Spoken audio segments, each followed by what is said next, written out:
very pleasant 45-minute train ride from the Swiss city of Lucerne brings one to Engelberg, arguably one of the most scenic train stations in Europe, certainly that I've ever visited. Resisting temptation to twirl around like Julie Andrews here, and yes, I know this is the wrong country for that. It's a short walk from the station, a fair wait in line at the ticket office, and a hell of a lot of Swiss francs paid over the counter later before one can grab one of these delightful little cars and set off on the first leg of the cable car journey up to Mount Titlis. Stop sniggering. The Titlis Express initially climbs to nearly 1,800 metres above sea level to Trupsee, where one can alight and take a look back at Engelberg below, or stay in the car and ascend the second stretch of the express, climbing a further 600 metres above sea level and over the first signs of snow along the way to Stand. It is here that the final leg and most unique part of the trip begins on boarding the Rotair, the first rotating cable car in the world. The problem, however, is, unlike the Express, there are only 2 cars on the Rotair cable route.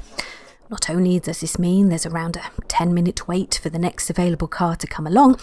but also often a rather large crowd to fight through to get on board once it does arrive. But don't worry, there's always a second chance to get a spot by the window on the way back down. Once finally at the top, visitors are over 3,000 metres above sea level, resulting in breathtaking views across the Uri Alps and a chance to get a selfie with a cardboard cutout of the 2 stars from the cult Bollywood movie Dilwale Dulhania Le Jayenge. Sadly, like the Rotair, I couldn't fight my way through the crowd of Bollywood fans who come in their thousands here every year to see where their favourite movie was filmed to get anywhere near it. So I had to content myself with the less popular sites and activities available on the peak. For example, skiing visitors can take the ice flyer over the glacier to the ski slopes below, or go below the station and take the 150-metre long walkway through the glacier cave, where the ice here is up to 5,000 years old.